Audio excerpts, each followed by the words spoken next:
What's going on, internet? The Black Hokage, aka TBH, and to be honest, welcome back to a name. Oh shit, I'm not doing that again. No, I only do one take. Welcome back is what I meant to say. Is welcome back to another game review. This time around, we are talking Detroit Become Human. It is a PlayStation 4 exclusive. And before we get into this review, two things.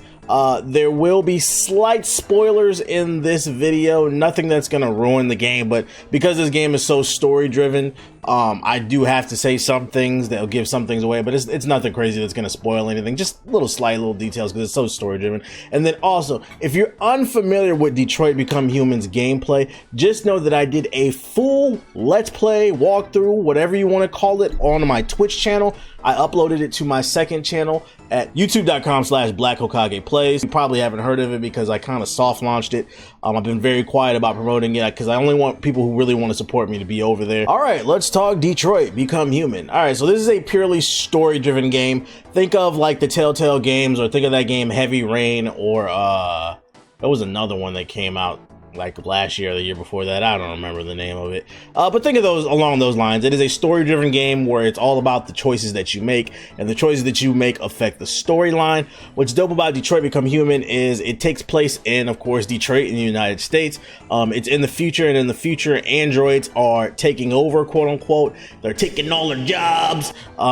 They become our maids, they become our cooks, anything that you can think of, construction work, they're doing it. And of course that causes some type of conflict between humans and androids. The story is told between three different characters, and those three different characters intertwine with one another. The first, and I would say probably the main character, is the light-skinned android played by Jesse I forgot his name, but y'all know who I'm talking about, that light-skinned dude named Jesse something. He basically plays himself, and I thought that was funny too, because I'm like, you just have to imagine he's a robot basically. And then you play this one chick, I think her name was like Karen, and then you play a robot, I forgot his damn name, but he becomes a police officer, and you have to investigate what the game calls as deviants. So in the world of Detroit, androids are beginning to get their own type of way of thinking, their own mind. That's why the subtitle of the game is called Become Human, because the androids somewhere along the line start to ask themselves, what does it mean to become human?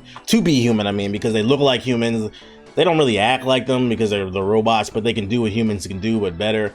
And they start questioning, and these robots are known as deviants in the game. Like I said, one of the characters is investigating it, and of course, all three of their storylines intertwine. So the chick that you play, Karen, she starts off as like a maid, and then eventually she goes on a runaway with some kid. You play a police detective who's detecting different types of deviants and their activities and what they're doing. And then of course you play Jesse, the light-skinned android who leads the Robo Revolution, because in Detroit Become Human there are a lot of what I call robophobes. They're scared of robots, so they're robophobes. What's the name? So he's leading this revolution, and he gets this ability to basically, whenever he touches another android, he can basically turn them to a deviant and put them on their side. So he leaves this whole revolution. All this crazy shit happens. I don't want to get too much into it. So even though this is storytelling, the controls play a big part into it. They have like the way that the game plays. It's not just picking what you want to say, but also like it'll be little things like opening a door, you have to quarter circle with the analog stick, or when you get into a fight, you gotta zigzag, or you gotta shake the controller. Like, so the game always kind of keeps you on your toes, even though it's story driven, it is interactive, which is dope. Especially in one of the later scenes when you get into this huge gunfight during a revolution. The game, and this is one of the things that I wish they would have done more with. The game feels less like an interactive story, and it started to feel more like a strategic third-person cover shooter. So if there's gonna be a sequel based off what happened in this game, when they do the sequel, I would like to see more of that type of gameplay. It was really dope, even though like the other stuff, the standard control stuff, was really cool. All the characters are likable in my opinion. Actually, no, I take that back. I motherfucking lied. This is what happens when I do shit off the top of my head. I like Jesse's character. I like the chick. I didn't like the other dude. Connor, I think his name was, or some shit like that, or Colin, I don't know. The one that investigates the other deviants. He was just a fucking nerd. He was annoying. He was doing too much. He was too inquisitive, just asking too many fucking questions. I didn't like him. He was a nerd, and I killed him every chance that I got. And that's what's really dope about this game. Literally any and everybody can fucking die in this game, and depending on how they die and when they die, it affects the storyline, and that's what I like.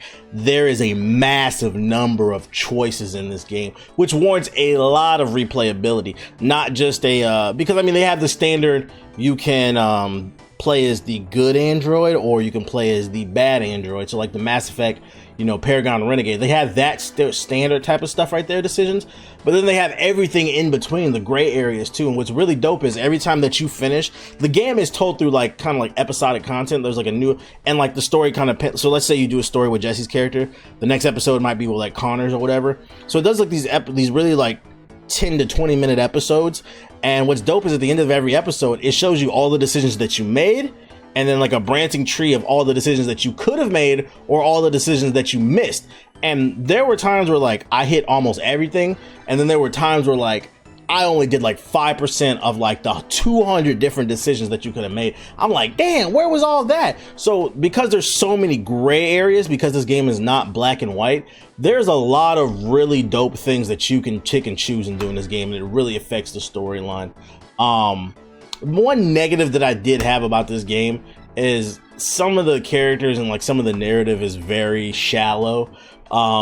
In this game, there's like certain points where like they try to compare androids to black people, basically. Like they have like in the game, the androids have to sit in the back of the bus, and I was just like, all right, bro, let's not do this. Fucking androids are discriminated against. Like I said, like some humans feel like their jobs are being taken against. So I guess you would equivalent to that to like what's going on with Mexico and all that other shit. That shit is just stop, bro. It's like I feel like they were trying to go for something, but like the message got lost in translation. I'm like, what is the message that you're trying to portray here? Like, also the game had like stereotypes, like I said before. Fucking, if there's one point in the story where like you're like hiding with this black family that's led by this fat black woman, which is like, and then she said it was so fucking cringeworthy, right? So like it was the robot chick Karen, I think. She was like, why are you helping us? And then the fat black woman was like, because my people have been through a lot too, so I know how it feels.